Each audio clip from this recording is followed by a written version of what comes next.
Hello everyone, welcome back to my YouTube channel Vidyasagar. आज हम लोग क्लास 9 में ज्योमेट्री का कुछ सम को पढ़ेंगे।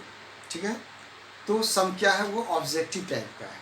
उसका ऑप्शन दिया रहेगा, उसको सॉल्व करना है और जो करेक्ट ऑप्शन होगा उसको हम लोग को टिक करना है। ठीक, जिसको क्या बोलते हैं? MCQ यानी मल्टीपल चॉइस क्वेश्चन। ओके, तो सम नंबर 1 देखो क्या है कि if one angle of a triangle is equal, यानी किसी ट्रायंगल का एक एंगल इक्वल है, बराबर है किसके? To the sum of the other two angles. यानी किसी भी ट्रायंगल में 3 एंगल्स होता है, ठीक है, और उसका वन एंगल जो है वो अदर 2 एंगल्स के सम के बराबर है। That is we have given angle B equal to angle A plus angle C. यही जो है सम ऑफ 2 एंगल्स, ये इक्वल दिया हुआ है किसके? एक, यानी कि एक एंगल की, यानी एक एंगल जो है वह यानी angle B other 2 angle A और सी के सम के बराबर है।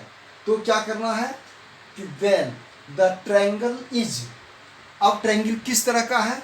आइसोसेलेस ट्रायंगल है या ऑब्टयूज ट्रायंगल है या इक्विलैटरल है या राइट एंगल ट्रायंगल है। ठीक है, तो क्या करना है हमको? हम लोग जानते हैं, you know that angle A plus angle B plus angle C equal to 180 degree. यानी किसी ट्रायंगल में सम ऑफ 3 एंगल्स जो होता है वह कितना होता है? 180 डिग्री। तो इसको लिख दिया। अब क्या करना है? ये angle A plus angle C B के बराबर है, मतलब ये ए और सी ये हो गया एंगल बी के इक्वल, और ये एंगल बी इक्वल टू कितना हुआ? 180 डिग्री, और angle B plus angle B 2 angle B, और ये कितना हो गया? 180 degree. Angle B equal to 90 degree. इसका मतलब क्या हुआ कि एक एंगल इसका कितना हो गया? ये हो गया 90 डिग्री का। तो अब ये देखना है हम लोग को कि क्या इसमें इस तरह का कोई ऑप्शन है। तो यहाँ पर देखो क्या है? Right triangle. मतलब अगर किसी ट्रायंगल का एक एंगल अगर 90 डिग्री होता है तो उसको हम लोग क्या कहते हैं? Right angled triangle. ओके, तो इसका ऑप्शन क्या हुआ?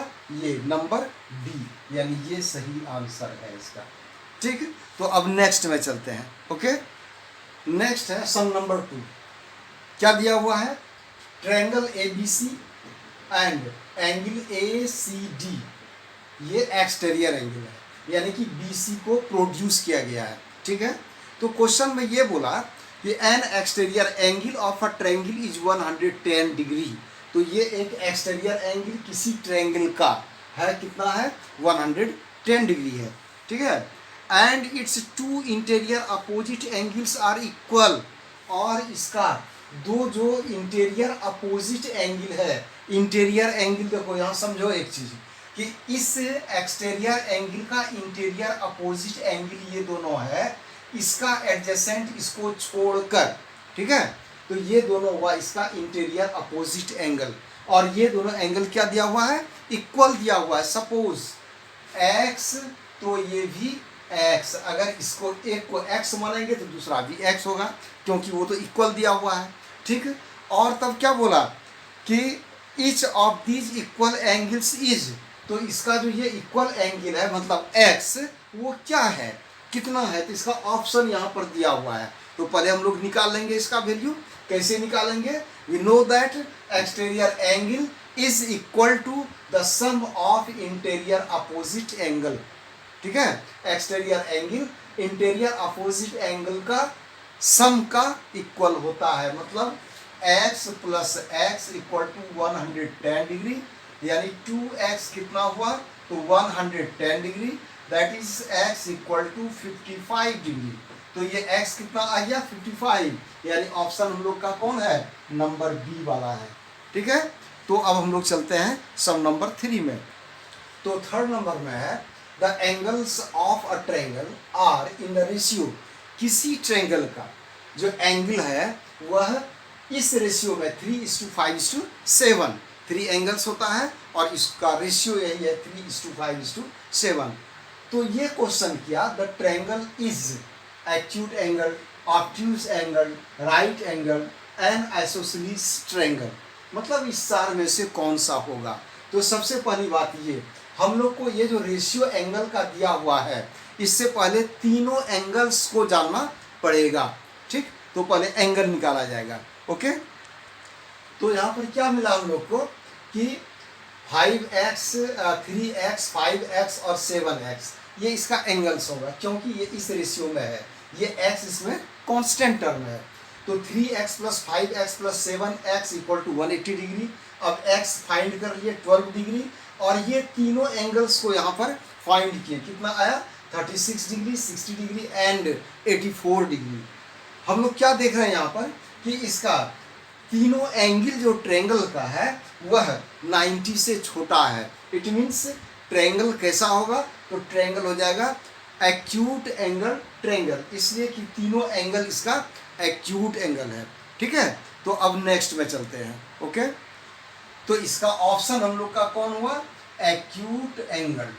ठीक है, अब अगला हम चल, नेक्स्ट है क्या कि for what value of x, यानी x के किस वैल्यू के लिए will the lines L and M be parallel, यानी L और M लाइन पैरेलल होगा टू ईच अदर, एक दूसरे के। मतलब ये हुआ कि x का क्या मान होगा जिससे कि L और M पैरेलल होगा।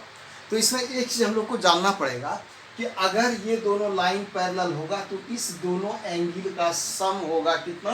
180 डिग्री। हम लोग जानते हैं कि अगर दो पैरेलल लाइंस होता है और कोई ट्रांसवर्सल उसे इंटरसेक्ट करता है, तो sum of interior angles of the same side of transversal, transversal के एक ही ओर के अंतर कोण का सम 180 डिग्री होता है।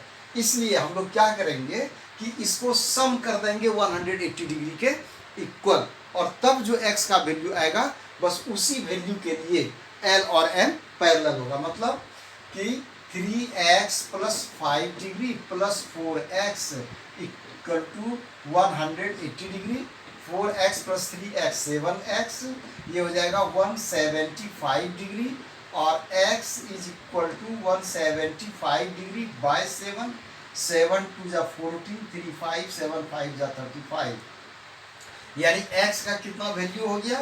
25 डिग्री। यानी इसका मतलब ये हुआ कि अगर x का वैल्यू यहाँ पर 25 डिग्री होता है तो L और M पैरेलल हो जाएगा। अब इसमें मान लो जो ऑप्शन दिया रहेगा उसमें से ये ऑप्शन सही रहेगा और हम लोग को 25 डिग्री में टिक कर देना है। समझ गए? तो अब हम लोग चलते हैं फिर नेक्स्ट सम में। देखो यहाँ एक क्वेश्चन दिया हुआ है, ये एक फिगर है, तो ये जो फिगर दिया गया है इसके लिए यहाँ क्वेश्चन क्या है कि what value of x will make AOB a straight line. यानी कि यहाँ पर जो एंगल दिया हुआ है ये x के फॉर्म में दिया हुआ है, तो x का कैसा वैल्यू होना चाहिए जिससे कि AOB यह स्ट्रेट लाइन हो जाएगा। अब ये चीज जानना है कि अगर ये स्ट्रेट लाइन होगा तो ये टोटल एंगल कितना होना चाहिए? 180 डिग्री। इसलिए हम लोग AOB को 180 डिग्री लेकर और x का वैल्यू को निकाल देंगे। बात समझ गए? तो अब देखो क्या है कि angle AOC plus angle BOC ये कितना है? तो 180 डिग्री, और angle AOC 3x plus 5 degree और plus 2x minus 25 degree is equal to 180 degree. तो ये हो जाएगा 5x और इक्वल टू 180 डिग्री और प्लस 20 डिग्री, यानी कि इसमें ये माइनस होगा तो माइनस 20 इधर जाके प्लस 20, और ये कितना हो जाएगा? 5x इज इक्वल टू 180 में 20 माइनस होगा 160 प्लस होगा, तो ये कितना हो जाएगा? 200 डिग्री, इसलिए कि प्लस होगा ना, 180 प्लस 20 200 डिग्री, और x इक्वल टू कितना हो जाएगा? 200 डिग्री और बाय 5 4 जा और 0 40 डिग्री, यानी x का वैल्यू कितना आ गया? 40 डिग्री आया x का वैल्यू। ठीक है, तो इसका मतलब ये हुआ कि अगर x का वैल्यू 40 डिग्री हो जाता है तो ये स्ट्रेट लाइन में आ जाएगा, मतलब ए ओ बी तब एक स्ट्रेट लाइन होगा। अर्थात ऑप्शन ये जो सी नंबर का है ये हम लोग का सही है। ठीक है, तो फिर हम लोग अब नेक्स्ट क्लास में मिलेंगे, और उसके बाद आप लोग पहले ऐसा काम करेंगे कि जो चैनल को सब्सक्राइब नहीं किया है वो सब्सक्राइब करके और आइकॉन बेल को प्रेस कर दीजिए, ताकि उससे क्या होगा कि आपको इन्फॉर्मेशन मिलते जाएगा, लेकिन नोटिफिकेशन हर वीडियो का मिलते जाएगा। Okay, thank you.